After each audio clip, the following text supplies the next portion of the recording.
Et Elhadji Diouf, le Sénégal à son tour, on l'a su par voie de presse, demande le départ des bases militaires françaises.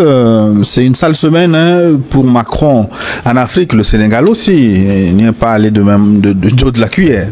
Ben, c'est pas une surprise pour ceux qui connaissent l'histoire de la relation entre le Sénégal et la France. Parce que cette histoire ne commence pas avec cette époque actuellement de rejet de la France au niveau de la jeunesse africaine. Quand on regarde, déjà sous le président Abdoulaye Wade, il avait exigé qu'on réduise le nombre des emprises des bases françaises au niveau du Sénégal et qu'on réduise également le nombre des soldats. Donc la démarche n'est pas une démarche nouvelle au niveau du Sénégal. Ce rejet des Sénégalais également par rapport à la tutelle française, y compris la tutelle militaire, ne date pas d'aujourd'hui. Parce que dans notre histoire, certains de nos guides religieux ont été exilés par la France, brutalisés par la France. Et qui connaît la question de la religion au niveau du Sénégal, il y a cette chose que les Sénégalais n'ont jamais pardonné à la France sur ce plan-là. Les gens l'oublient quand on fait les analyses, mais c'est une réalité qui est là depuis toujours, qui n'est toujours pas partie. Il y a d'autres incidents comme le massacre de Thiaroye, finalement reconnu par la France cette semaine. Le massacre de Thiaroye en fait partie. Vous avez également les partis de gauche, parce que il faut qu'on rende hommage à ceux-là. Le professeur Bathily, qui a d'ailleurs celui qui a été choisi même comme représentant du président sénégalais dans le cadre de la négociation pour que l'AES revienne au niveau de la CEDEAO, c'est quelqu'un qui s'est toujours battu contre la présence des forces étrangères sur le continent africain. Et particulièrement contre la présence française en Afrique. Moi, il a été mon prof à l'université, je le connais très bien, il m'a même piqué un peu le virus de la gauche, si je peux le dire ainsi. Vous avez Frappe France Dégage, qui est là avec Guy Marius Sagna, parce qu'on l'oublie également, c'est une structure qui date de 2017, où le premier combat c'était plutôt vers le franc CFA, qui s'est ensuite retourné sur la France de façon générale, un combat où c'est Guy Marius Sagna que l'on voit devant, mais c'est un ensemble d'organisations de la société civile qui demandaient le départ de la France. Quand vous regardez pendant les dernières manifestations politiques, les Sénégalais s'en sont pris aux enseignes françaises, qui n'étaient même pas toujours des enseignes françaises, parce que parfois c'est le nom qui est là, mais c'est un Sénégalais qui est le véritable propriétaire, c'est la licence qui a été prise, mais il y avait tellement ce refus de la France qu'il n'y avait pas cette réflexion sur le fait qu'on peut voir un nom français alors que le véritable propriétaire est un Sénégalais. Mais maintenant, on parlait de Bockel tout à l'heure. Bockel n'est pas venu au Sénégal. Mais Bockel n'est pas venu au Sénégal parce qu'il savait que le contexte n'était pas du tout favorable. À l'époque, il y avait les législatives anticipées qui étaient... Oui, il faut trouver une excuse en parlant des élections. Le problème, c'était pas les élections. Le problème, c'est que le discours de Sonko n'était pas un discours qui allait dans le sens d'un maintien des forces françaises au niveau du Sénégal. Le discours du PASTEF en partie, c'était exactement la même chose. Mais finalement, avec ces jeunes Sénégalais également qui ne voulaient pas de ces soldats français, Bockel savait que le terrain était un terrain miné. Donc il a préféré prétexter les élections pour ne pas arriver, mais finalement il risque de ne plus arriver, puisqu'avec la déclaration du président sénégalais, il est clair que d'un jour ou l'autre, les soldats français vont devoir quitter le territoire sénégalais. Oui. Maintenant, je voudrais qu'on analyse un peu les réactions par rapport à ces demandes, à cette dénonciation des bases militaires françaises.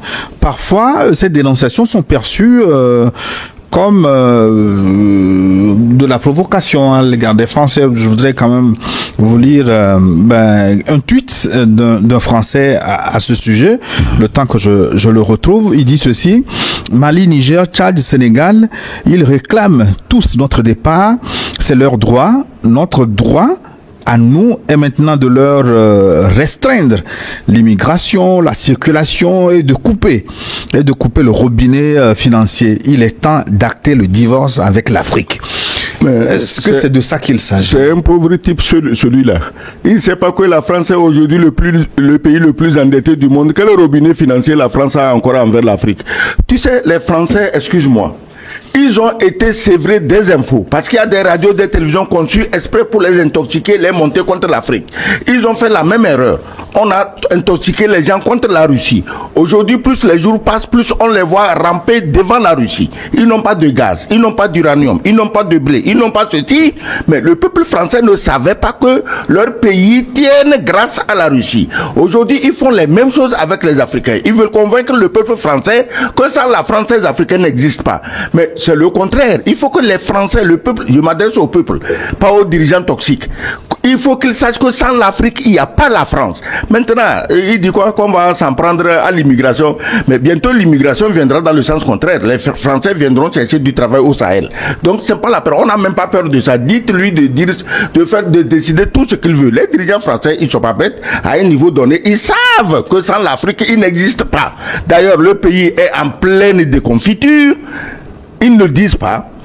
Donc, pour moi, c'est pas un problème. Je voulais rebondir plutôt sur le cas du Sénégal. Autant, j'espère que le Tchad peut mettre fin à ses relations militaires avec la France, autant je doute quand il s'agit du Sénégal. Parce que les Sénégalais, les deux là, l'un et son premier ministre, en prison déjà, ils nous ont parlé de rupture avec la France.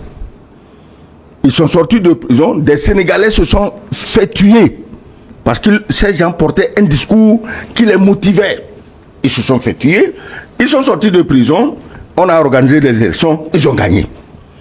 C'est en ce moment qu'ils sont devenus les émissaires de la France pour ramener les pays indépendantistes de l'AES dans le giron, dans la prison de la CEDEAO. Oui, mais les deux ont toujours, avant leur élection, dit qu'ils travailleraient pour rassembler les pays de l'Afrique de l'Ouest au sein de la CEDEAO. La CEDEAO représente quoi? Pourquoi au sein de... Bon, si ils l'ont dit avant les élections. Non. Si la CEDEAO est aussi intéressante, ils n'ont qu'à se contenter de ça. Si maintenant la CEDEAO c'est le paradis, les pays de l'AES ont dit nous on ne veut pas de ce paradis. Pourquoi on les force? Depuis quand on rentre dans un regroupement par la force? Dans ce cas, déclarer la guerre, gagner la guerre militairement, comme vous avez fait avec la Russie, qu'il y aura une victoire militaire sur le terrain et vous allez soumettre la Russie. Ça ne marche pas. Allez attaquer les pays de l'AES, battez-les militairement et forcez-les à rentrer dans la CEDEAO. Donc ces pays qui nous ont promis sélétaires en matière de souveraineté ont un comportement tellement bizarre que ce que Diomaye Faye a dit, moi je n'accorde aucun crédit à ça.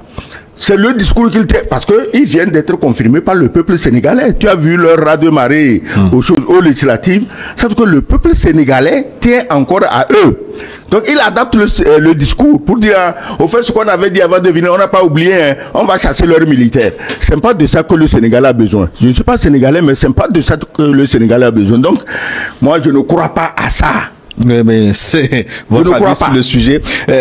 Ladji Diouf, mais pourquoi confrontons les dénonciations des accords de défense avec la France à un casus belli? Mais en fait, c'est pas un casus belli en tant que tel. Quand on regarde ce qui se passe, la première chose qu'il faut faire, c'est de publier tous les accords militaires. Parce que moi aussi, je ne suis pas d'accord avec cette sélectivité par rapport à la France. Je suis contre toutes les présences militaires. Il faut publier les accords militaires. Voilà. C'est ça la transparence. C'est ça également la souveraineté dont parle le professeur Cheikh Anta Diop. Parce que tout ce qui est militaire, tout ce qui est défense, il y a des questions stratégiques dedans, c'est vrai, mais il y a des choses qu'on peut publier. Ces militaires qu'on prend, on les paye combien? Je ne vois pas quelque chose de stratégique dedans. Rien du tout de stratégique. On peut les publier et ces militaires qui viennent, en retour, ils gagnent quoi? C'est l'argent du peuple. Il faut de la transparence quand il s'agit de l'argent du peuple. Quand il s'agit des stratégies, ça peut rester avec les militaires. Mais il a dit tout à l'heure quelque chose d'important. Ailleurs, quand vous devez vous engager, mais l'Assemblée doit pouvoir se prononcer sur ces accords militaires, mais qu'on les amène à l'Assemblée au moins, que les gens sachent de quoi il s'agit. Donc pour moi, il ne faut pas qu'on limite cette souveraineté du continent africain et de nos pays à la France. Il y a du dégagisme français, il y a de l'entrisme russe. Il faut bien regarder les deux en même temps. Même on parlait du Tchad, comment il s'appelle encore, Success Masra dit clairement, au niveau de la présidence, il y a des pro-russes. Il va même plus loin en disant que Wagner est déjà au Tchad. C'est lui qui l'a dit de façon extrêmement claire. Donc, pour moi, c'est les deux éléments qu'il faut regarder en même temps parce que c'est vrai, il y a un combat pour la souveraineté de l'Afrique qui est là aujourd'hui, mais qui est accompagné par un autre combat qui n'est pas un combat pour la souveraineté de l'Afrique, mais qui est un combat entre des puissances turques, Israël, France, États-Unis, qui eux veulent se partager le continent africain. Il ne faut pas qu'on soit le dindon de la farce dans cette affaire-là. Maintenant, pour ce qui concerne le Sénégal, il est libre de penser comme il veut. Je ne défendrai pas le président Diomaye Faye. J'apprécie sa sérénité. C'est quelqu'un qu'on connaît et il est resté dans ce qu'on connaît de lui. Donc, le futur, il ne faut pas trop se prononcer là-dessus. Ce n'est pas prudent. Pour le moment, il a pris une posture. Il a déjà surpris avec cette dénonciation. Ah non, c'est ceux qui ne connaissent pas qui sont surpris. C'est pourquoi j'ai dit il faut le connaître d'abord. C'est ceux qui ne le connaissent pas qui sont surpris.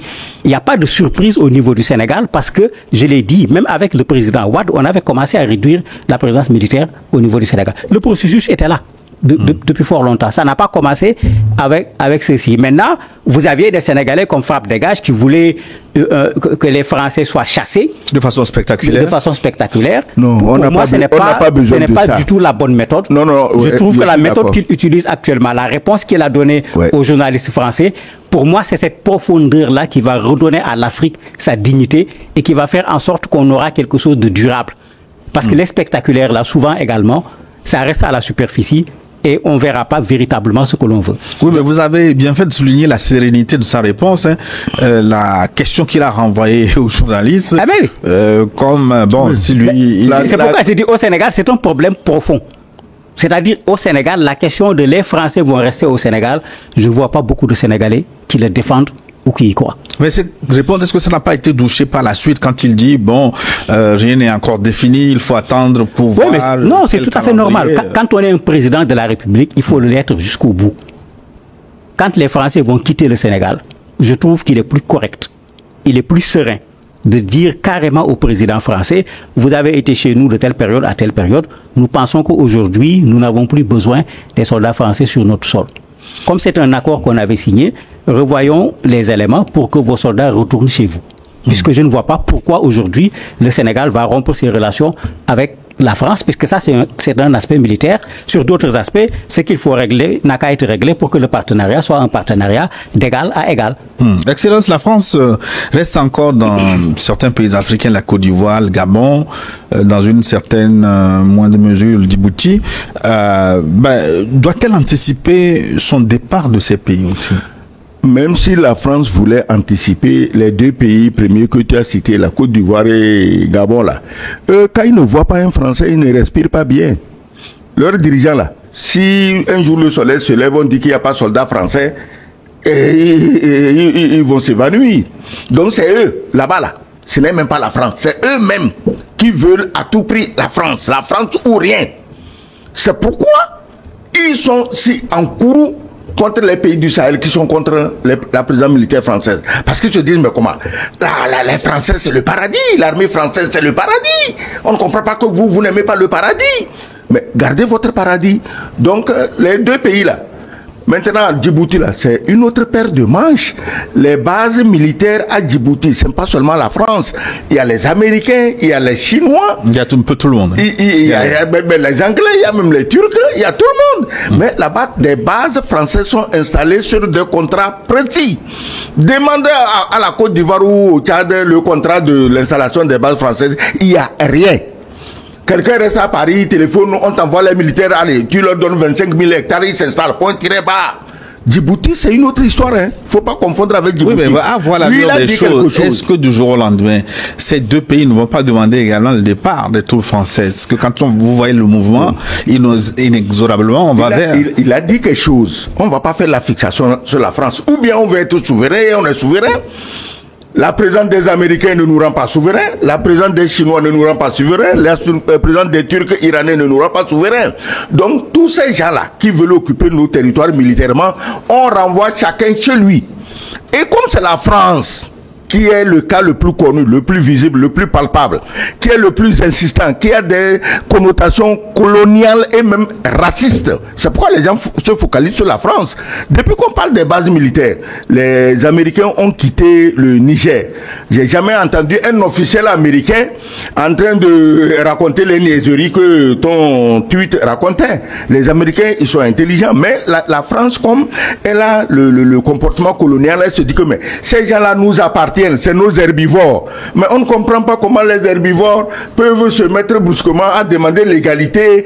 Il faut que l'Assemblée vote. Quelle Assemblée? Ils ont quelle Assemblée? Surtout qu'aujourd'hui en France, l'Assemblée nationale, c'est du papier mouchoir. Et surtout, on est sur un jet. Il n'y a pas d'Assemblée nationale en France. Vous le savez tous. Donc, ils vont répercuter ça chez nous. Et c'est pas la peine de dire, on va consulter l'Assemblée nationale pour installer les bases françaises. Ça, ils ne vont jamais comprendre ça. Je reviens sur Diomaye. Il a posé une question qui m'a séduit. Il a dit, mais attendez, est-ce que vous accepteriez que des soldats sénégalais, avec leurs chars, leurs avions, peut-être tout ce qu'il faut pour l'armée, s'installent en France? Je crois qu'après cette question-là, à sa place même, je ne dis rien, l'autre, il n'a qu'à répondre. Il sait que c'est non. Personne n'acceptera ça. S'ils ont chassé les Américains, si De Gaulle a chassé les Américains, c'est pas pour que les Sénégalais ou Maliens viennent mettre des camps militaires en France. Donc, il faut qu'on se concerte. L'Afrique a ce malheur de travailler en rang dispersé et tout le monde peut venir faire son petit commerce sur notre dos contre nos intérêts. Il faut qu'on se concerte. Les bases militaires viennent. Pourquoi? Maintenant, tout le monde rentre chez lui. On recommence à zéro. Américain, tu veux une base militaire où? Au Tchad? Voici les conditions. Français, tu veux une base militaire où? Au Togo? Voici les conditions. C'est tout. C'est clair, c'est limpide, la population sait. L'Assemblée sait, tout le monde sait. Mais c'est dans ce cas, est-ce que nos pays ont les forces pour négocier ce genre de contrat d'égal à égal avec qu'est-ce qui donne la force qu'on considère, qu'on appelle qu'est-ce qui donne la force comme grande puissance? Attends, c'est quoi grande puissance? Qu'est-ce qui donne la force? C'est la volonté. Pas seulement les armes. Non, il faut la volonté parce qu'aujourd'hui, le monde... Il faut les armes nucléaires. Oui, ce que tu dis, tu as raison, au temps du monde unipolaire. Maintenant, le monde, il n'est pas unipolaire. D'ailleurs, c'est ça qui nous permet de parler comme ça. C'est ça qui permet à l'AES d'exister. Si c'était avant, mais attends, il y a longtemps que 2 ou 3 bombes atomiques auraient mis du silence là-bas définitivement. Mais ils ne peuvent pas. On n'a pas les bombes atomiques, mais on a des amis qui en ont. Tu en veux, en voilà 2. C'est tout. Donc, moi, je crois qu'il faut la volonté. Il faut la volonté. Mais aucun dirigeant ne peut manifester une volonté aussi risquée s'il n'a pas son peuple derrière lui. Aladji Diouf, que faire des reliquats des bases militaires françaises qui existent encore en Afrique? Mais d'abord, sur la Côte d'Ivoire et le Gabon, je ne crois pas du tout que c'est la France qui va prendre l'initiative de partir. Malgré tout ce qui se passe? Non, c'est pas une question de malgré tout ce qui se passe. Là, si vous regardez, si vous vous rappelez, quelqu'un avait dit ici, nous ne quitterons pas le Sahel. Oui. Alors qu'on était à une époque où les gens faisaient tout pour faire quitter la France du Sahel. C'est pourquoi tout à l'heure je disais que c'est une question d'intérêt. La France n'est pas présente pour résoudre les problèmes des Africains. Et c'est valable pour toutes les autres puissances. Aucune n'est venue pour régler nos problèmes. Ils sont là pour leurs propres intérêts. Ils sont là dans un conflit entre eux à l'échelle géopolitique. Et je crois que c'est cet éveil-là qu'il faut créer aujourd'hui au niveau des populations africaines. De sorte qu'on a peur de personne. Quel que soit celui qui veut venir, vient. Voilà. Parce que dans ce monde-là, on ne peut pas s'enfermer. Mais quand tu viens, tu trouves ici des gens qui savent ce qu'ils veulent, qui savent où ils vont. Et ça devient intéressant en ce moment pour l'Afrique parce que si toi tu ne veux pas, l'autre voudra. Voilà.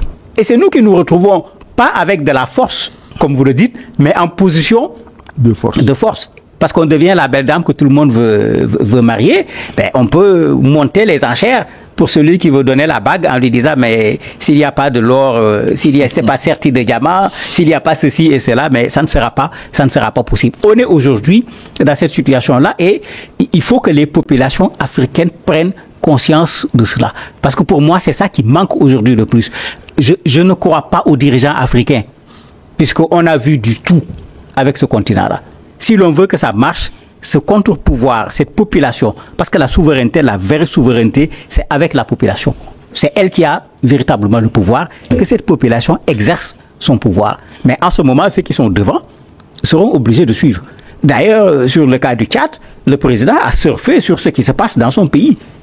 Il veut avoir cette jeunesse tchadienne, il ne peut pas l'avoir en gardant la France à côté de lui. Tout le monde a vu comment la jeunesse tchadienne s'est manifestée par rapport à la France. Maintenant, comme je l'ai dit, Côte d'Ivoire, Gabon, je ne vois pas la France partir. Parce que la France perd de plus en plus. Alors que d'autres sont en train de gagner de plus en plus. La France sera prête à faire des négociations, à faire des concessions. Tant que la Côte d'Ivoire va accepter, tant que le Gabon va accepter, je ne vois pas du tout la France quitter ces deux pays-là. Et même le Tchad, il faut s'interroger parce qu'en réponse à cette dénonciation, officiellement, la France dit prendre acte de la dénonciation des accords de défense, mais entendre poursuivre le dialogue. Mais la France est en train de retourner en Centrafrique, non? Attends. Elle reviendra? Mon ami dit que tu ne crois pas au chef d'État africain. Il a raison, hein, je partage le même avis que lui, mais il y a des exceptions. On a quand même dans le Sahel des gens qui risquent leur vie tous les jours pour un peu de souveraineté pour leur pays. Au Mali, au Niger, au Burkina, j'espère que Déby va s'ajouter à eux pour que ensemble ils se défendent. Face à ces présidents indépendantistes, souverainistes, mais il y a d'autres. Chaque jour, tu les vois à Paris. Et quand ils vont à Paris, pour mériter le verre qu'on leur a donné, ah non, Macron, ne t'en fais pas, nous on va te ramener l'AES. Quand je vais descendre là, tu vas entendre que l'AES est devenue dans la CEDEAO. Mais ces vieux-là qui ont perdu la mémoire, mais il faut les rappeler à l'ordre. Si vous allez à Paris, c'est votre droit. Mais c'est pas pour aller vendre 3 pays. Ces 3 pays ne vous appartiennent pas. On ne vend pas ce qui ne nous appartient pas. Donc, que ces gens qui défilent à Paris pour promettre le retour de l'AES dans la CEDEAO, en fait, le retour de l'AES dans la poche de la France, ceux-là, il faut qu'ils arrêtent. Hein. Parce que ceux qui ne savent pas, s'il arrive un malheur à un pays de l'AES, eux, les démarcheurs de la France, là, ils vont prendre pour leur claque. Il faut que les gens fassent attention. Moi, je dis toujours ici, il ne faut pas croire que on va envahir le Burkina et puis tout est cool. On envoie les soldats de tel pays côtier, bon, on va envahir le Niger, tout est cool. Non, rien ne sera cool. Oui. Aladi Diouf, une dernière question à 30 secondes. Est-ce que la France peut chercher d'autres débouchés? Parce que c'est possible qu'il y ait des preneurs. On a vu le président français, je dis français, béninois en France la dernière fois a dit, sans complexe, eux, ils sont bien avec les Français. Est-ce qu'on peut... Ouais, mais la question, elle a dit il a d'abord dit qu'il est français. Il faut noter ça avant de parler. Il a dit qu'il est français, qu'il a un patronyme français. 30 secondes. Pour moi, chaque pays a son autonomie. Et c'est ça également la souveraineté.